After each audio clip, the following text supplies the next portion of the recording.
relación a la alfabetización en el nivel superior. Les rogamos que tomen asientos por aquí, al medio, no se queden tan atrás para que constituyamos un equipo más compacto. Muchas gracias.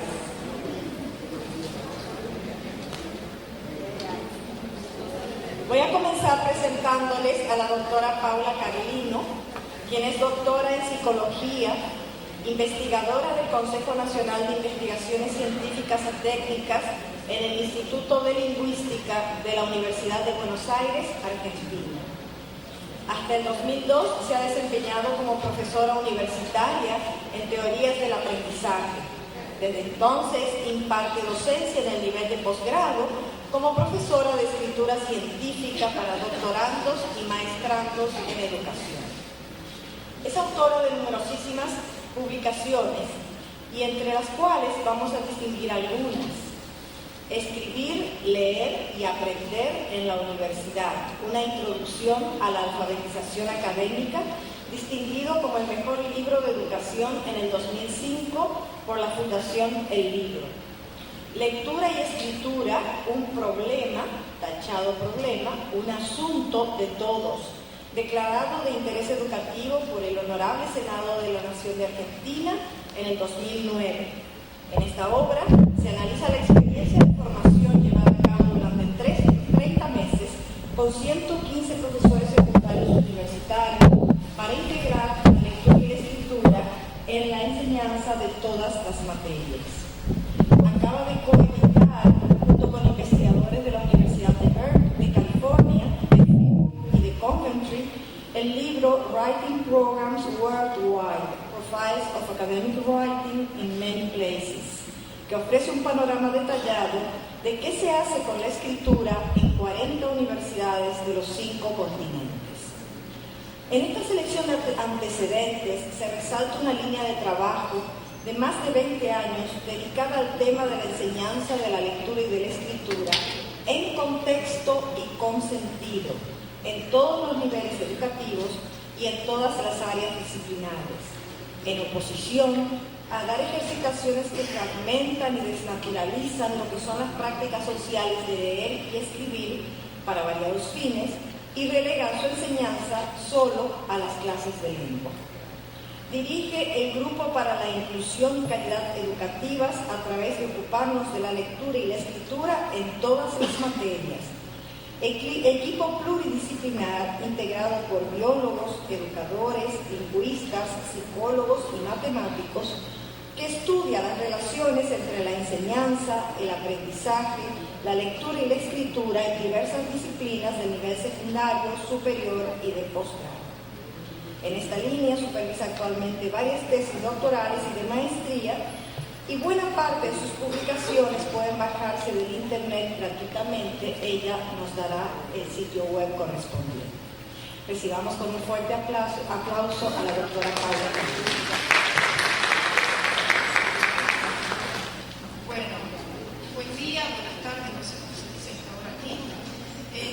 Bueno, agradezco ya cariñosamente a la invitación que me ha hecho la doctora Liliana Montenegro y la presentación que me hace, y también la posibilidad de intercambiar con ustedes mi quinto día acá en la universidad. Algunos ya hemos estado dialogando y otros es la primera vez, así que espero que lo que yo pueda exponer pueda contribuir a lo que ustedes están pensando o empiezan a pensar o ya vienen pensando hace un tiempo sobre cómo ayudar a aprender a los alumnos universitarios, porque aunque voy a hablar de la lectura y la escritura, me voy a centrar en de qué manera la lectura y la escritura ayudan a aprender las distintas disciplinas que probablemente ustedes enseñan y que no tienen que ver con enseñar lengua o con enseñar a leer y escribir. Bueno, dicho esto, más cerca, bueno, se me ocurrió incluir esta pintura que me gusta mucho, de Marc Chagall, un poco como representación de cómo las ideas van y vienen y a veces entran por las ventanas en vez de por las puertas. Y bueno, eso es un poco lo que intento con esto, que las ideas mutuas puedan circular. Yo quiero acá empezar la exposición de hoy, por un lado, diferenciando de la exposición que di hace 2 días. No quería que fuera exactamente igual, aunque el auditorio puede ser distinto. Y entonces incluí un poco cuál es el concepto de un movimiento que no tiene nada de innovador, sino que está muy consolidado, pero no por eso es menos bueno. El movimiento Escribir a través del currículum, surgido en Inglaterra y consolidado en Estados Unidos a fines del 70. Entonces voy a exponer las ideas que para justamente un exponente de este movimiento, Susan MacLeod, significa escribir a través del currículum. Y dice ella, escribir a través del currículum es un movimiento de reforma educacional que se propone que las clases universitarias tengan más en cuenta a los alumnos. Algunas de las tareas de escritura que promovemos apuntan realmente a cambiar la pedagogía. Alentamos que los profesores hagan escribir y hablar a los estudiantes como una herramienta de aprendizaje, no como un fin en sí mismo. Que ellos mejoren sus habilidades comunicativas es ciertamente parte del movimiento Escribir a través del currículum, pero no es su único objetivo. Los programas de Escribir a través del currículum son agentes de cambio que trabajan para favorecer una revolución pacífica en la pedagogía universitaria, en oposición al modelo de la enseñanza transmisiva. El profesor expone, los alumnos escuchan, toman nota y memorizan. Propiciamos un modelo en el cual los estudiantes se involucren activamente en construir su conocimiento usando la comunicación oral y escrita como una de las herramientas para esta construcción. Dicho este marco teórico, o sea, estas ideas que enmarcan lo que hacemos con mi grupo, lo que quisiera compartir hoy con ustedes es un pequeño resultado de una investigación que realizamos en 3 universidades argentinas sobre qué ocurre, de qué manera se usa y se acompaña o se orienta la lectura y la escritura en las diversas asignaturas. O sea, partiendo de la idea de que la lectura y la escritura en las asignaturas que no tienen por finalidad enseñar a leer y escribir, ni enseñar comunicación, ni enseñar lenguas, sino que son asignaturas de historia, de geología, física, etc. Bueno, ¿qué está ocurriendo en las universidades argentinas con esto? Para darles un pequeñísimo contexto, las universidades argentinas, las 3 que tomamos en la muestra, son universidades públicas, en donde el ingreso es libre, no se exige un curso de ingreso, salvo en unas contadísimas carreras, como puede ser alguna carrera de medicina. Y en Argentina, en conjunto, la tasa de escolarización universitaria es muy alta, si uno lo compara con otras de Latinoamérica e incluso con otras de Europa. Es alrededor de un 68% de los estudiantes que están en edad de cursar estudios superiores entran a la universidad. El problema es que ya en el primer año, de esos que han entrado, la mitad se queda fuera, o sea, no prosigue.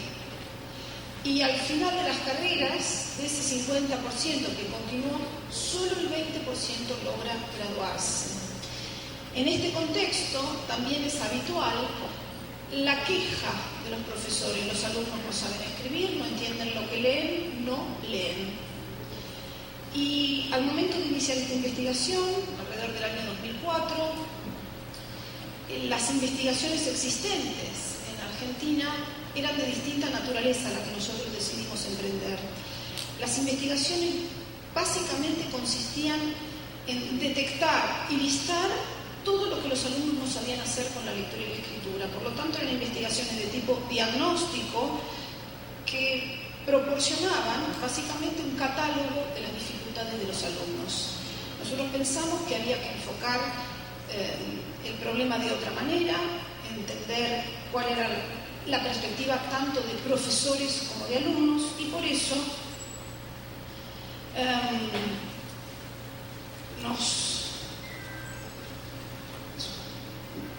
nos preguntamos, nuestra pregunta de investigación no era qué no saben hacer los alumnos con la lectura y la escritura, como eran las investigaciones de ese momento, sino qué se hace, qué se piensa de la lectura y la escritura en las distintas asignaturas de algunas carreras y de algunas y de 3 universidades argentinas. El equipo de investigación que participó de esta investigación se menciona aquí. Aviso que el que quiere va a poder disponer de esta presentación, por lo tanto, si yo salteo algo muy rápido, no hace falta que tomen ningún tipo de nota porque después pueden tener el PowerPoint. Las preguntas específicas del estudio fueron las siguientes. ¿Existen diferencias? Nos preguntamos, ¿sí? ¿Existen diferencias en las formas de leer y escribir que se practican o que se exigen en la universidad respecto de las maneras de leer y escribir de la escuela secundaria? Segunda pregunta, ¿qué orientaciones ofrecen los profesores y cuáles orientaciones piden los alumnos que necesitarían para poder leer y escribir para las distintas asignaturas? Nos preguntamos también cómo corrigen y cómo devuelven los profesores los trabajos que hacen escribir a sus alumnos. Y si los alumnos aprenden o no de esas correcciones de los profesores. Nos preguntamos también, porque específicamente tomamos una muestra para comparar, si había diferencias entre cómo se lee y cómo se orienta la lectura y la escritura en ciencias humanas y en ciencias veterinarias.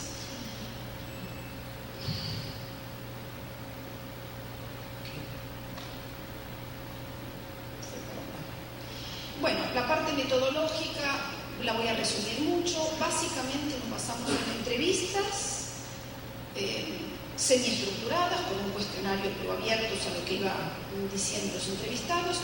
Entrevistas tanto a profesores como a alumnos universitarios de distintos años y carreras. Incluimos también la recolección y análisis de trabajos escritos, pedidos por los profesores, escritos por los alumnos y corregidos por los profesores. Bien, ¿qué encontramos? El panorama general primero. Que la lectura y la escritura están muy presentes en la actividad de las cátedras, pero pasan desapercibidas. Cuando entrevistamos a los alumnos y profesores, por ejemplo, de biología o veterinarias o incluso sociología, y usábamos la palabra lectura y escritura, al principio se encontraban como desorientados, como entendiendo que lo que les estábamos preguntando era si hacen literatura en esas materias, o sea, si escriben cuentos, si leen novelas, y teníamos que aclarar que nos estábamos refiriendo, no, a la lectura y la escritura de la sociología, de la biología, o sea, como que las palabras que usamos nosotros no son las que, o sea, no aparece como algo observable, ¿sí? Para los que no somos del campo disciplinar de la lectura y la escritura, que también hay lectura y escritura en los distintos campos disciplinares. Y sin embargo, sí empezaron a mencionarse que hay mucha lectura y escritura. Sin embargo, lectura y escritura no se mencionan en los programas si uno los analiza, solamente por implicación uno puede deducir que hay lectura porque aparece al final la palabra bibliografía y un listado de muchos textos que se supone que se dan a leer y o que se leen. La palabra escritura en los programas prácticamente no aparece, es muy mínima, pero sin embargo en la universidad, o por lo menos en las asignaturas que nosotros indagamos, en general no se utiliza los exámenes de opción múltiple para evaluar, sino que se utilizan exámenes escritos donde los alumnos tienen que responder preguntas por escrito, tienen que entregar monografías por trabajos monográficos por escrito, etc. Sin embargo, estas tareas, tanto de lectura, que se da bibliografía para leer, como de escritura, que se pide para que al momento de evaluar el conocimiento, el aprendizaje de los alumnos, no suelen ser orientadas por los profesores. O sea, son tareas que se piden, pero no se enseñan. ¿Y por qué? Básicamente porque se dan por sabidas. se supone, hay una creencia de que ya en el nivel universitario uno puede pedir, leer y escribir y los alumnos van a saber cómo hacerlo. Vamos a volver un poquito después sobre esta creencia. Entonces, el panorama también encontramos que a pesar de que la lectura y la escritura no suelen ser orientadas porque se supone que los alumnos ya saben cómo leer y escribir en las distintas asignaturas del nivel universitario, sin embargo, las formas de leer y escribir que se piden, que se ejerzan en la universidad, suelen ser novedosas, distintas para los alumnos de las formas en que leyeron y escribieron en los estudios previos y por lo tanto desafiantes. O sea, a diferencia de lo que se supone, lo que encontramos es que en la universidad se lee y se escribe de maneras distintas a como se lo hace en la escolaridad secundaria y que para los alumnos esto plantea intrínsecamente un desafío y un reto importante. Y a algunos alumnos esto los deja afuera. O sea, es tal el desafío que se convierte en insalvable. Entonces voy a poner algunos fragmentos de las entrevistas que hicimos, que hizo mi equipo, tanto con alumnos como con profesores, para ilustrar o para dar alguna evidencia de estos resultados que recién enuncié en términos generales. Entonces, un estudiante de primer año de artes, preguntado sobre si hay o no diferencias entre cómo se lee y se escribe para la escuela secundaria respecto a la universidad, lo que dice es lo siguiente: cuando entré a la universidad era como un mundo diferente. En la secundaria, lo que se pregunta en un examen por escrito, dice, lo tenés en el libro, en el manual, escuchás la clase y repetís. Acá, en la universidad, te dan un montón de textos, mucho más complejos, en los que nada se toma como una verdad absoluta. Empiezan a aparecer distintas voces o distintos enfoques sobre el mismo tema, esto es en las ciencias sociales, sino que son opiniones de diferentes autores y reflexiones o cosas así, y vos tenés que aprender a entender cada una y a ver cómo se compaginan entre sí, porque son diferentes. Piensen que los libros de texto y además la enseñanza en el nivel secundario suele ser aprender algo, o sea, aprender algo que no entra, o sea, que se toma como un conocimiento absoluto. En la universidad ya no se trata de aprender algo que se considera verdadero y absoluto, sino que empiezan a haber distintos enfoques sobre un tema. Y esto aparece en los textos, y esto exige una manera de leer y de entender distinta. Alumnos de veterinaria, dice, la primera y más notoria diferencia es la cantidad. Se refiere a la cantidad de lo que le dan para leer. Se nota demasiado la diferencia en la cantidad. Dice, también otra diferencia, dice otro, es la complejidad de lo que lees. No es lo mismo un manual del secundario que un libro universitario. Un manual toca 1500 temas y el libro es muy específico de cada cosa. Tiene muchos detalles, palabras complejas. Otro estudiante de artes de primer año, de humanidades de primer año, dice, es diferente la forma de leer y escribir entre universidad y escuela secundaria en cuanto a la extensión del texto. O sea, en la universidad mucho más largo. Y también en cuanto a lo de los autores, que cada uno dice algo distinto y que también lo que dice un autor no es verdadero y es discutible. Nuevamente resalta la multiplicidad de enfoques, de voces, la no uniformidad o de conocimiento absoluto. Yo, por ejemplo, sigue diciendo, en la escuela secundaria tenía una definición positiva, fehaciente, absoluta de literatura y ahora no tenemos. Fíjense, esto replantea la relación de los alumnos con lo que es el conocimiento y lo que significa entender. Ahora entender un texto no es simplemente saber lo que dice para decirlo, sino empezar a poner en comparación, en contraste, los distintos enfoques y qué argumentos dan los autores para sostener cada enfoque. Todo esto está implícito en los textos que se dan para leer en la escuela, quiero decir, en la universidad respecto de la escuela secundaria. ¿Qué dice un auxiliar docente de sociología? Dice, efectivamente, hay muchas dificultades en los alumnos para ver qué es lo importante del texto. Les cuesta mucho relevar qué es lo importante del texto respecto de el programa de una asignatura. Y esto también merece un comentario. Cuando vamos a leer en la universidad, nosotros damos un texto que no fue, en general, escrito ex professo para nuestra asignatura.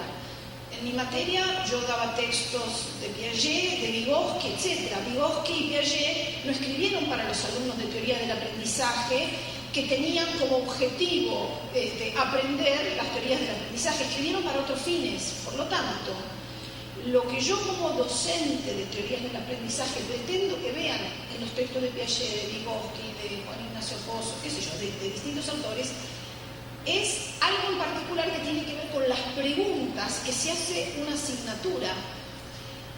Eso no está directamente disponible en el texto, sino que está en medio de muchas otras cosas que interesaron a los autores que escribieron y que no escribieron para el propósito de lectura que yo como docente estoy proponiendo.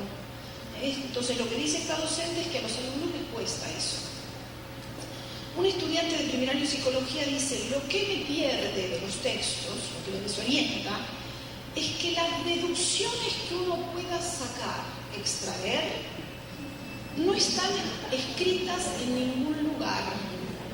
Entonces a veces me resulta difícil saber si estoy haciendo las deducciones correctas. ¿A qué se refiere con deducciones? Se refiere a que los textos tienen un nivel superficial donde están escritas ciertas ideas, pero que si la actividad del lector pone en relación esas distintas ideas, construye una idea probablemente más general o más abstracta, o sea, deduce, coordinando informaciones del texto, infiere, y eso no está escrito en un texto. Y eso se pide de la lectura de un universitario, que justamente no tiene que repetir el texto, sino que tiene que dar cuenta de distintas posturas, etc. Fíjense que esto es una exigencia de la lectura, por lo menos en ciertas, probablemente no de todas, yo no conozco todas las asignaturas universitarias, pero en las ciencias humanas esto es bastante frecuente. Bien, como comentábamos, los profesores tienden a no acompañar la lectura y la escritura que piden, sin embargo, o que esperan que realicen sus alumnos. Cuando los alumnos escriben, la retroalimentación que dan esos escritos es muy escasa. Y entonces,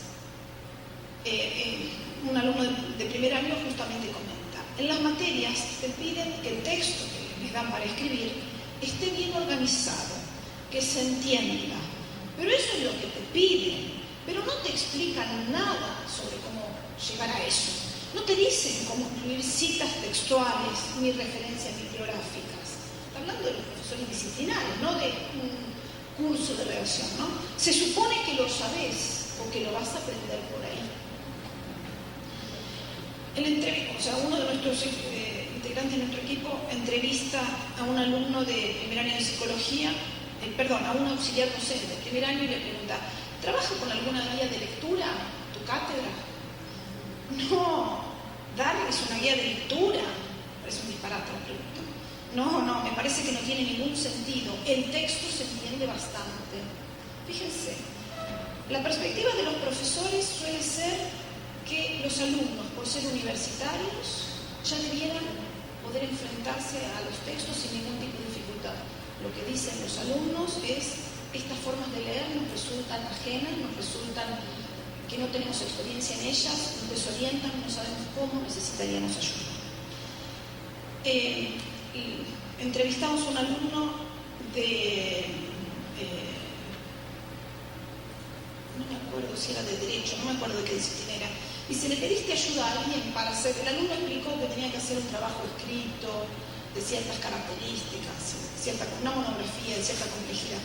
Entonces el entrevista, y el alumno había dicho que le había costado. Entonces le preguntamos, ¿le pediste ayuda a alguien para hacer eso? Sí. a una amiga de mi mamá que es profesora de lingüística, me explicó lo que tenía que hacer, me dio como una guía. ¿Por qué no le preguntaste a la profesora de la materia? ¿Por qué tuvo que ir a recurrir a la amiga de la mamá? No todos tenemos una amiga de la mamá, o sea. Y dice el alumno, la profesora del curso no me iba a decir lo que tengo que hacer, me iban a decir piensen. Y hay cosas que no alcanzan a pensar, los alumnos necesitan, porque no pueden inventar una práctica que ya existe, se trataría de enseñar a ciegas.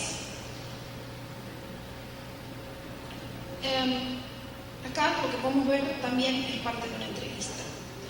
Le preguntamos al profesor, ¿vos creés que es parte de tu tarea enseñarles a escribir a los alumnos? No. ¿Por qué? Porque tengo que enseñarles la materia, es un profesor de relaciones laborales. Ellos lo tendrían que haber aprendido mucho mejor en la secundaria. Y antes en la entrevista había explicado todo un trabajo monográfico que pide para evaluar a los alumnos, complejo, o sea, específico, ¿no? Lo había contado antes. Entonces la entrevistadora le dice, ¿y vos cómo pensás que los alumnos pueden aprender eso? Hacer un texto así, que a él había explicado que pide, de esa calidad que vos esperás. Supongo que ya lo saben, porque es un buen texto. Me parece obvia la pregunta, ¿no? ¿Y de dónde lo podrían saber? Y ahí empieza como, buena pregunta. De las materias anteriores, porque esta es de segundo, y sigue pensando, y se da cuenta de que así como él, de segundo, piensa que eso ya lo deberían saber, probablemente el de primero, el profesor de primero también lo da por supuesto. Y entonces ahí dice, yo creo que deberían tener talleres de escritura con gente especializada de letras. Entonces a mí me interesa analizar como el curso de la entrevista, fíjense, porque implica las concepciones o las creencias o los supuestos con los que habitualmente nos movemos. Un profesor de segundo año da un trabajo complejo y lo pide, pero no lo orienta, porque supone que los alumnos ya saben cómo hacer ese buen trabajo. Y supone que ese saber viene de antes. Ahora, cuando se pone a pensar de qué antes estamos hablando, porque quiero decir que la secundaria no se da ese trabajo, y se da cuenta que probablemente el profesor de primer año tampoco da ni siquiera ese mismo trabajo.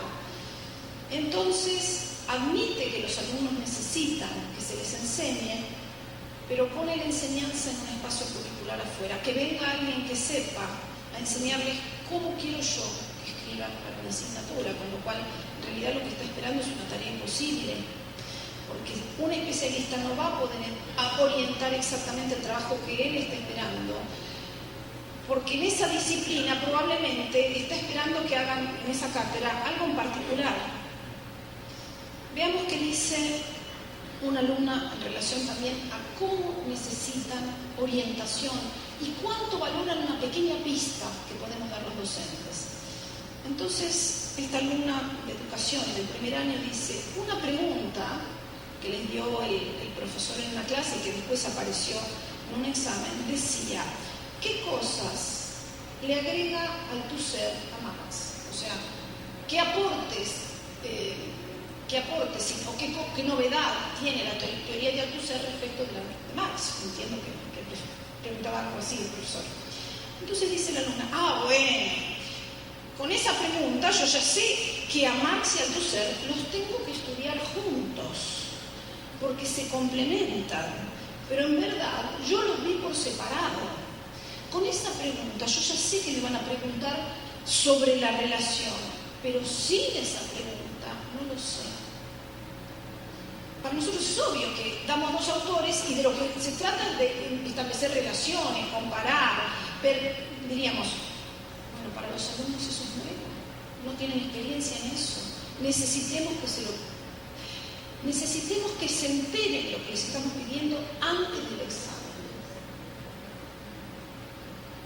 Bueno, acá tengo un examen y entonces lo que podemos ver es qué tipo de correcciones o anotaciones hacemos los profesores habitualmente. Las correcciones yo las subrayé como con amarillo. Entonces tenemos en los márgenes 2 inc, que quiere decir incompleto. En los márgenes también tenemos parte de la nota, 075, etc. Y en el cuerpo del texto tenemos alguna corrección ortográfica, un subrayado con un signo de pregunta, otro subrayado con otro signo de pregunta y otro signo de pregunta. Esto es lo habitual de lo que encontramos. Cuando relevamos los exámenes corregidos, vimos que las marcas que predominaban eran tics, signos de pregunta, cruces, subrayados y la nota. Había pocos comentarios y los comentarios que encontramos, acá están listados, los que aparecían en los exámenes analizados, son de dos tipos. Yo encolumné a la izquierda los que entiendo que se parecen en un rasgo y encolumné a la derecha los que se parecen en otro. Fíjense, los de la izquierda no se entiende qué quiere decir, confuso, confunde todo, ok, pero confuso, falta claridad en los conceptos. En definitiva está diciendo confuso o se entiende. En los de la derecha, falta explicar, falta concepto, falta explicar por qué, cómo. Está diciendo ok, pero incompleto. ¿Sí? O sea, los comentarios que aparecen es confuso o incompleto. No se explica en qué sentido no se entiende, por dónde habría que ir para pensarlo con mayor claridad, qué es lo que falta, por qué falta, en dónde falta. Bueno, entonces entendemos que este tipo de correcciones no ayudan no sé si suficientemente o en nada, a los alumnos a aprender de la situación de escribir y recibir alguna orientación posterior del profesor. Nos parece que se está desaprovechando con estas evaluaciones tradicionales donde los alumnos escriben y básicamente lo que reciben es una nota con un subrayado o con una X o a lo sumo con un INC o con un confuso o con un faltan conceptos. Nos parece que esta situación desaprovecha la oportunidad de que los profesores sigamos enseñando aunque estemos evaluando. A la vez la evaluación podría convertirse en una situación formativa. Y en cambio, estas evaluaciones habituales que encontramos en donde se usa la escritura son más bien las que corresponderían a un juez que sentencia, que dice bien o mal. La lógica de la corrección es binaria, ¿sí? Bien o mal. No hay un desarrollo procesual de cómo acercarse a lo que en todo caso la cátedra del profesor esperaría. Entonces les comparto la idea de Rick Leahy, que es director, o era al menos cuando yo lo recogí la cita, director del Centro de Escritura de la Universidad Estatal de Boise, Estados Unidos, y habla justamente de la evaluación. Y dice lo siguiente: parte del problema del ciclo tradicional de las tareas de escritura es que los alumnos hacen todo su trabajo al principio, elaborando su escrito, y el profesor hace todo su trabajo al final, calificándolo, poniendo la nota. No creo que haya, fíjense, intervenciones en los extremos, ¿no? No creo que haya forma de desprenderse totalmente de este patrón. Pero cuando lo pienso es deprimente. Se produce muy poca colaboración. El profesor y la clase son como barcos que pasan en la noche. El estudiante que entrega un escrito puede sentir, después de todo su trabajo, que el texto desaparece en un agujero, hasta que regresa más tarde con una nota. Los profesores a veces sienten que los trabajos han sido escritos por una cuadrilla de extraños, que no estuvieron en la clase, porque no dan muestras de haber prestado atención a lo que se supone debían hacer. A mí esta metáfora de los barcos que pasan en la noche sin siquiera notar la presencia del otro, bueno, me conmovió y me dio que pensar, ¿no? Esto de que estamos en una clase para ayudar a aprender o estamos solamente para enseñar y transmitir al otro lo que nosotros ya aprendimos y después sentenciamos si saben o no. contraposición, solamente mostrarles, después yo voy a citar un libro donde pueden leer un artículo completo, el trabajo que hacen dos integrantes del GISIOLEM, que es el grupo que yo coordino, el Grupo para la Inclusión y Calidad Educativa, bueno, etc. A través de ocuparnos de la lectura y la escritura en todas las materias. Son dos biólogas, Ana de Miquel es doctora en biología, da primer año, y Patricia Iglesias es su ayudante de cátedra, dan biología de primer año en la universidad y decidieron justamente no tomar pruebas de elección múltiple, como sí suelen ser habituales en otras cátedras de biología del primer año, y en cambio piden tareas de escritura al momento de la evaluación, pero también durante la cursada, porque algo que ellas se propusieron es que los alumnos lleguen a la tarea de escritura por la que van a ser evaluados con experiencia previa para que no se les juegue el partido, ¿sí?, en el momento en donde ya no hay remedio, sino que entonces a lo largo de la cursada proponen tareas de escritura que van comentando por escrito, diríamos, ahora les voy a comentar cómo, y eso no llega a calificación, pero eso ayuda a aprender qué es lo que se está esperando que escriban y cómo en el momento en donde en el examen van a ser evaluadas y sí va a haber que ponerles una nota y por lo tanto van a ser sentenciados los alumnos. Entonces, lo que podemos ver en esta, aquí en amarillo, esa es la consigna, después está lo que escribe, hasta aquí es lo que escribe el alumno. Fíjense, es una consigna que requiere muy poca escritura, esto se da a todas las clases, el profesor después se lo lleva y lo trae corregido para la clase siguiente, y lo que hace el profesor es poner números y notas al pie con comentarios acerca de lo que los alumnos escribieron. Y los comentarios no son de tipo binario, bien, mal, incompleto o completo. Son del tipo preguntas de que un lector se hace frente a lo que escribió el alumno.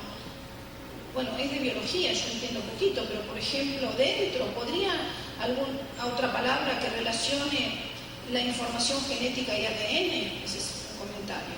El segundo comentario, si plantean el gen, parece que hablan de un gen particular y en este caso no lo harían. ¿Cómo lo cambiarían? Otra. ¿Dónde encuentran esa complementariedad? Otra. ¿Dónde? ¿En qué molécula hay otra cadena? Entre comillados, porque supongo que es lo que habrá escrito.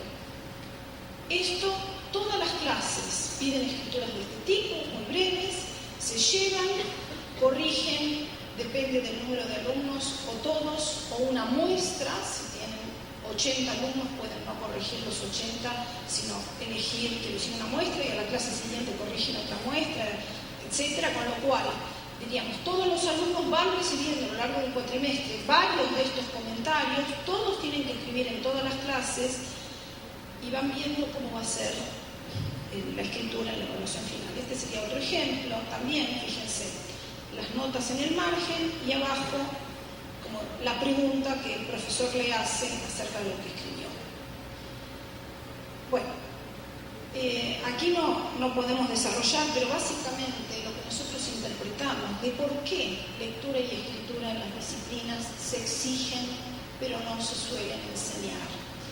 Y lo que interpretamos es que, diríamos, esto que ocurre se debe a que en general los profesores y las instituciones nos manejamos con ciertas creencias, ciertas concepciones o ciertos supuestos que no cuestionamos, que los damos como naturales, pero que la investigación viene cuestionando y viene diciendo esos supuestos son falsos.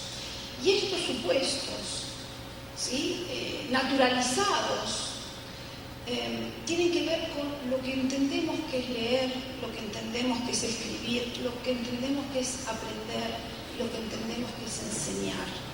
No tengo tiempo de desarrollar cada uno de estos supuestos, sí fueron trabajados en otra de las presentaciones que, diríamos, que si alguien estuviera interesado se les puede pasar, pero solamente voy a traer en la voz de un autor norteamericano, David Russell, un exponente del movimiento Escribir a través del currículum, un impulsor de este movimiento, la enunciación de uno de sus supuestos que tiene que ver con qué es lo que creemos que es escribir.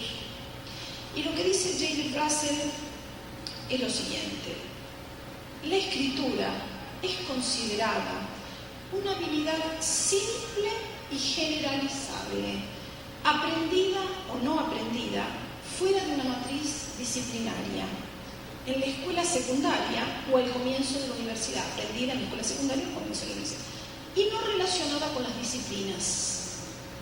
Una habilidad, creemos que es, y él va a cuestionar todas estas creencias, creemos que es una habilidad universalmente aplicable, desvinculada del contenido, una técnica separable e independiente. De aquí surge, sigue diciendo Russell, la casi universal queja de los profesores sobre la escritura de los estudiantes y el también omnipresente rechazo a hacerse cargo de su enseñanza. Porque al considerar que se trata de una habilidad básica, suponemos que eso fue aprendido hace mucho y que de lo único que se trata es de aplicarlo a un nuevo contexto. Lo que las investigaciones vienen mostrando desde distintas orientaciones teóricas es que esto es falso, que la escritura no es una habilidad, sino que las formas de escribir corresponden a distintas prácticas sociales, que hay distintas prácticas sociales que usan la lectura y la escritura de formas diferentes, para propósitos distintos, y que esas formas diferentes solo se pueden ejercer si se aprenden en contexto, no aplicando o transfiriendo lo que se aprendió de leer y de escribir en otro contexto previo. Cuando la profesora Ana Margarita hoy habló de la lectura y la escritura y habló que de lo que tenemos que ocuparnos, ella hablaba en general de la escolaridad en general, es de las actividades sociales que usan lectura y la escritura, ¿sí? Estamos hablando de alguna manera de lo mismo, ¿sí? Para participar en la cultura escrita de una disciplina, sea relaciones laborales, sea sociología, sea arquitectura, sea biología, etc., ¿sí? En esas disciplinas, leer y escribir adquieren significados distintos que lo que significa leer y escribir en otro contexto, en otra disciplina. Y esas formas particulares de leer y escribir solo se pueden aprender si se participa de la lectura y la escritura en ese contexto, en esa asignatura, con ayudas de quien sabe practicar esas formas de lectura y escritura.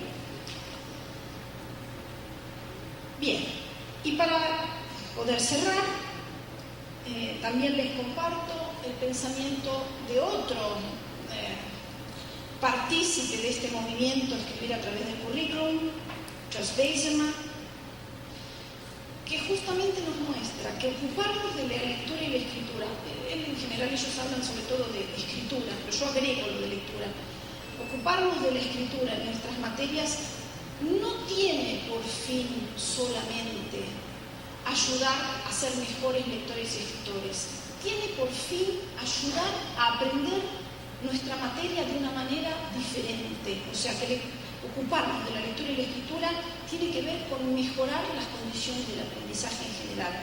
Y dice Beiseman, en la mayoría de las clases, el principal método que tienen los alumnos para comunicarse es la escritura. Cuando uno da clases teóricas o a grupos numerosos, las discusiones en clase son necesariamente limitadas, porque no hay mucho tiempo para que cada alumno, aunque uno haga una clase participativa, el tiempo que cada alumno puede intervenir es muy poco. Quien en general tiene muchos más minutos de la clase es el profesor.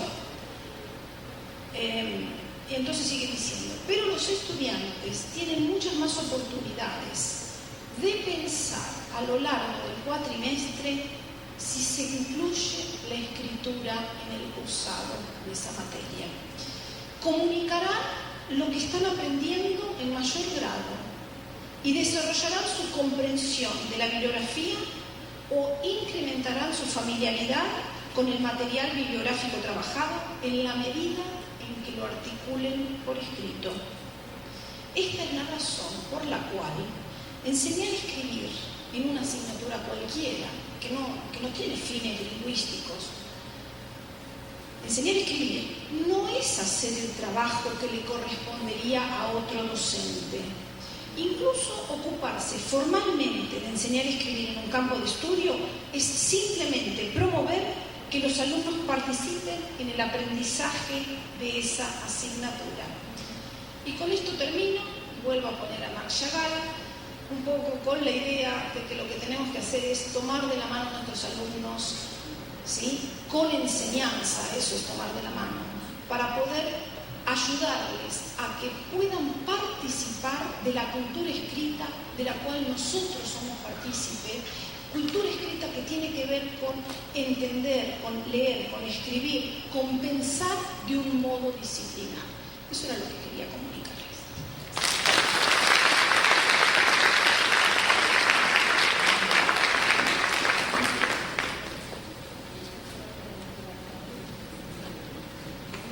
Muchísimas gracias a Paula Carlino por esta presentación tan didáctica y que nos ilumina sobre el camino que los profesores universitarios podemos encontrar para mejorar la enseñanza de la lectura y de la escritura en la universidad.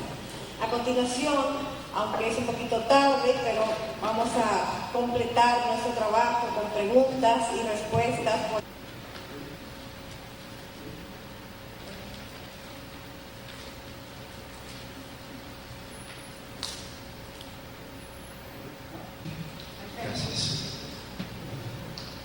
¿A qué se debe que un gran porcentaje de estudiantes que ingresan a la universidad tienen tanta dificultad en la lectoescritura? ¿Y qué se propone prevenir o mejorar para esa realidad que tenemos? Usted habló de trabajar de manera vertical, lo que son los distintos textos, la interdisciplinariedad. Sabemos que en las universidades públicas tenemos una cantidad de estudiantes que no controlamos. ¿Cuál usted cree que es la cantidad de alumnos ideal? No es la realidad, sino el ideal, para que se pueda dar esa retroalimentación adecuada en la escritura. ¿Alguna otra pregunta? Un segundito entonces, para que tengamos tres. Buenos días. Tengo una interrogante. En términos generales me ha parecido muy pertinente la ponencia y además toca temas muy sensibles. Yo, por ejemplo, soy docente en temas de patrimonio cultural y trabajo con alumnos de hotelería y turismo, con alumnos de arquitectura. Y tengo para ambos tipos de grupo una resistencia enorme a escribir. Es posible que nosotros nos estemos enfrentando con una situación permanente de la escritura en físico, porque los alumnos sí que escriben en digital, y mucho. Entonces, a mí me gustaría saber si ustedes han discutido cómo poder hacer la transición y si esa transición les ha dado resultados positivos. Bueno, empiezo por la primera. La primera, de alguna manera, me permite recapitular toda la charla. ¿Por qué los alumnos que ingresan a la universidad tienen dificultades para leer y escribir? Tienen dificultades quiere decir, por lo menos en los contextos donde yo he estudiado el problema, que la mayoría tiene dificultades, y cuando las dificultades son comunes a la mayoría, uno tiene que pensar que es un elemento inherente a la situación y no un déficit, ¿sí? Es parte de ingresar a la universidad, enfrentarse y sentirse desorientado y no saber cómo cumplimentar las tareas de lectura y escritura que se piden. La forma que nosotros interpretamos esto es como un enfrentamiento entre culturas. Nos pareció que la metáfora de dos culturas que se enfrentan es pertinente para entender qué le pasa a quienes ingresan a la universidad. Sobre todo, por lo menos en nuestro contexto, a los que provienen de familias que no practican la lectura y la escritura académicas, o sea, familias que no han tenido educación universitaria. Nos parece que esta idea de choque entre culturas significa que hay una cultura letrada universitaria que está constituida por los profesores, que somos practicantes de esa cultura escrita, que leemos y escribimos de ciertas maneras, y que los alumnos no han tenido oportunidad anteriormente, ya sea por sus familias o por la escolaridad previa, de las mismas prácticas con la lectura y la escritura que nosotros queremos que ejerzan en la universidad. Por lo tanto, ¿qué pasa?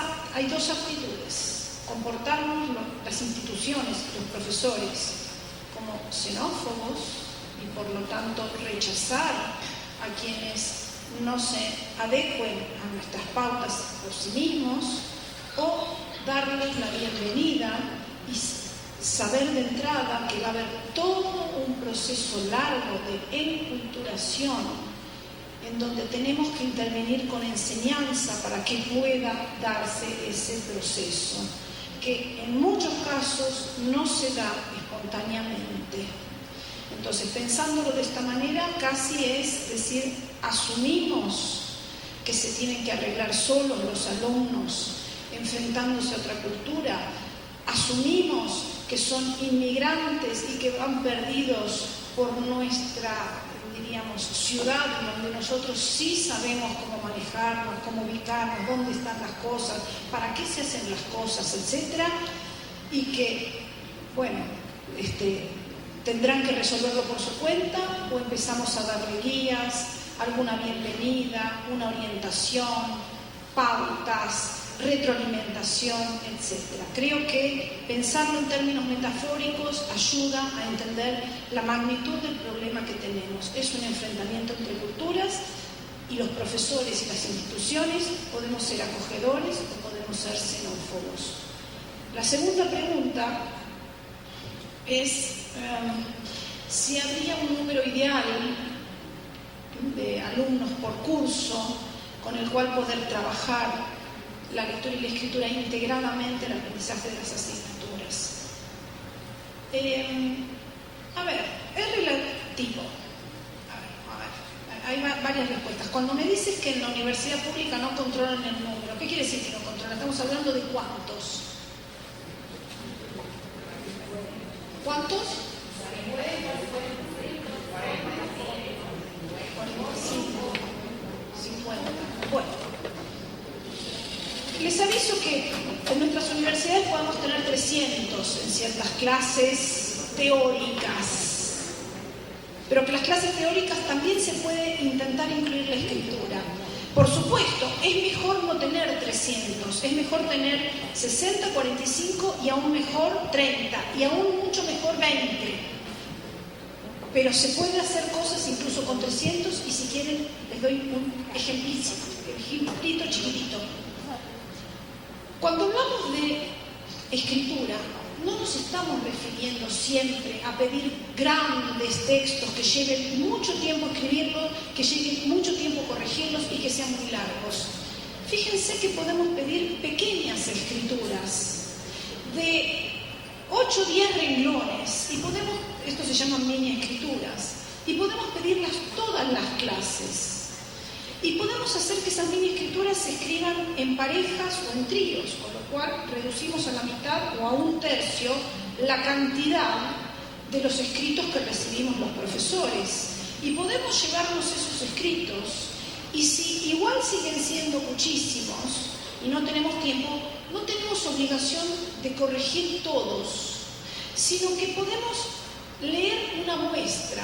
Y a la clase siguiente, lo importante no es solo repartir corregido, porque no se trata de corregir. Lo que se trata es de empezar a establecer un diálogo por escrito con los alumnos. Porque fíjense, incluso 60 personas, pero 300 aún más, el que se la pasa hablando es el profesor, porque no hay tiempo que 300 o 60 tomen la palabra. Por lo tanto, en las clases no suele haber diálogo, suele haber monólogos a cargo de los profesores. Pero eso, ¿qué es lo que hace? Que las clases estén centradas en la enseñanza. Y nosotros como profesores no nos damos cuenta si están o no aprendiendo, si están o no entendiendo aquello que nosotros les estamos explicando. Nosotros explicamos, pero si no recibimos una intervención, una pregunta, un cuestionamiento de todos los alumnos, para lo cual no hay tiempo, no sabemos si están entendiendo, porque es a través de la reformulación o de la intervención del otro donde nos damos cuenta de que no entendió nada, se perdió lo central, se fue por lo accesorio. O sea, nos damos cuenta que entienden de lo que explicamos, porque también hay comprensión del discurso oral. La comprensión no es solo de los textos. Escriban, ¿en qué se diferencia la postura del autor que hoy trabajé en clase respecto de la postura del autor que vimos la clase pasada? O bien, por favor, en 3 renglones o en 5 renglones o en 10 renglones, estamos pidiendo escrituras de esa naturaleza, por favor, den 3 semejanzas y 3 diferencias entre, no sé, la corriente de la ilustración comparada con el romanticismo. Piense cada uno en su asignatura qué sería algo importante para pedir que se trabajó en clase. El docente se lleva los papelitos, lee todos o lee algunos, pero no va a corregir ni la ortografía ni la puntuación. Lo que va a ver es tratar de leer para enterarse qué entendieron sus alumnos. Y a la clase siguiente lo que hace es decir, bueno, yo estuve revisando, no sé, la mitad de las respuestas de ustedes y me encontré con que hubo algunas cuestiones que necesitan ser retrabajadas. Vamos a partir de aquí, porque hubo la respuesta mayoritaria, se perdió de vista la idea, supongamos, principal de lo que yo traté de transmitir. Vamos a trabajarlo de nuevo. Y hay que volver a trabajar, porque si no, es como decir, nuestra enseñanza es solo enseñanza, pero no hay aprendizaje. Entonces, a la respuesta, yo muy brevemente, no creo que estoy saltando ninguna de las preguntas que me hacen, solo aportando un poquito para que ustedes puedan seguir pensando. Incluso con 300 se puede utilizar la escritura y se debe utilizar la escritura para que los alumnos puedan tomar la palabra.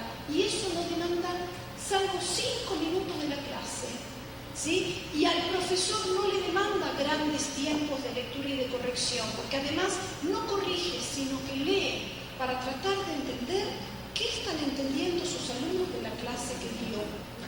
Y la tercera pregunta tiene que ver, me preguntan, con la resistencia a escribir, probablemente de los alumnos, y con una hipótesis.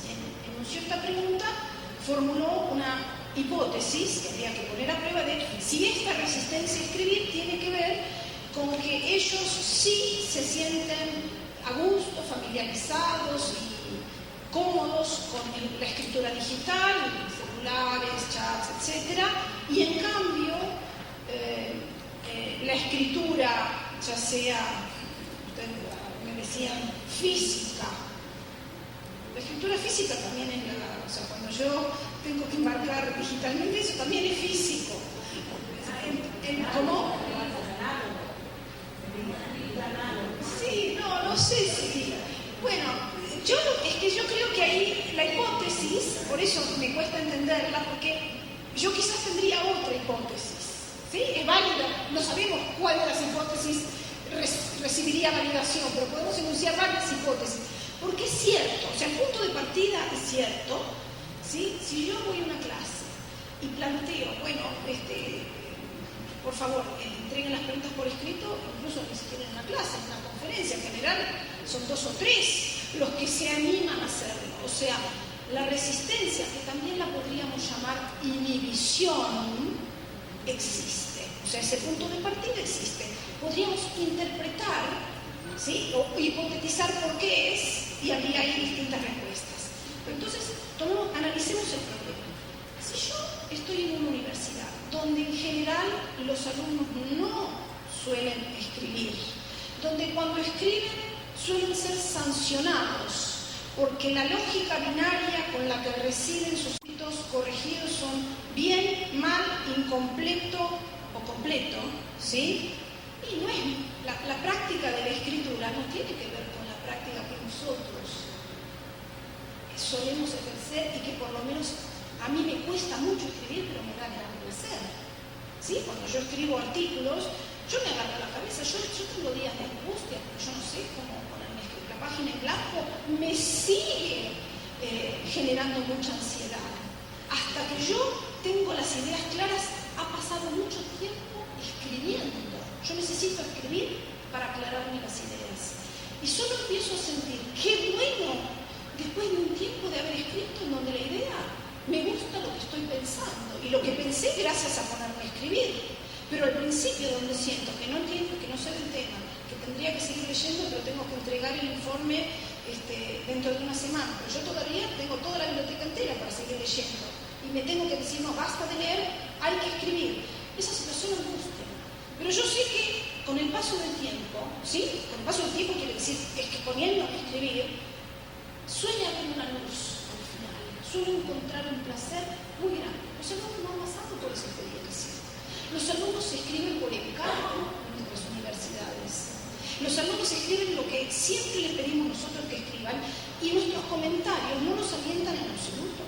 Nuestros comentarios nos desaniman. Con lo cual, casi sería normal que no les guste escribir, que se necesitan escribir, porque lo que no quieren es entrar en esa dinámica donde lo único que van a recibir son comentarios de se ajusta o no se ajusta a lo que yo espero, pero nadie les va a dar su opinión como lector sobre eso que han escrito. Entonces, empezar una dinámica distinta va a generar inicialmente resistencias, porque ellos suponen que va a ser una nueva escritura de las que suelen participar, que son escrituras evaluativas, sancionadoras, con correcciones binarias. Si yo quiero cambiar la dinámica de algo, tengo que prever que va a haber un tiempo de transición y de necesarios desajustes. Pero cambiar las reglas del juego lleva tiempo. Entonces, proponerles escribir de otra manera lleva tiempo. Si es que uno quiere cambiar las reglas del juego, si vamos a seguir pidiendo escritura para que sean simplemente sancionados, se van a seguir resistiendo siempre, porque eso lindo no es. Piensen ustedes. A la vez, cuando los alumnos les pedimos que escriban, ellos tienen mucho miedo, digamos, se sienten muy expuestos. Justamente lo que está en juego es si aceptamos como son, y por lo tanto cómo escriben, y seguramente escriben muy mal, o sea, quiero decir, dentro de la lógica viene mal, para nuestros parámetros debe ser muy mal. Si aceptamos que eso es normal, y a partir de ese punto es como tenemos que ayudar a que se desarrolle y que mejoren sus prácticas de escritura, o si lo sancionamos como que eso es deficitario y que traen un problema y que tienen un problema. Entonces, es muy largo y está bueno tu pregunta y creo que necesariamente es muy limitado lo que yo en este momento te pueda decir, pero me parece que hay que ponerse en el lugar de los alumnos de en qué condiciones habitualmente les hemos pedido que escriban y por qué ellos se resisten a participar en esas condiciones. Cuando en cambio están con chats, con no sé cuánto, no sé qué, son otras condiciones. O sea, para mí no tiene que ver con el medio que se utiliza, sino con la situación social en donde se escribe y con lo que ellos reciben de esa situación de la escritura. Hipótesis para seguir. Bueno, un aplauso, Pablo. Podríamos seguir debatiendo, pero el tiempo ya ha avanzado. Queremos finalizar este trabajo de la mañana, agradecerles muchísimo su presencia aquí, su tiempo, su disponibilidad e invitarlos a que sigamos participando en estos encuentros que nos ayudan a clarificar ideas, que nos ayudan a seguir avanzando en pos de una mejor educación centrada en los procesos de lectura y escritura. Un aplauso para todos los que hemos estado aquí, ¿no es cierto?, participantes, y hasta pronto. Muchas gracias.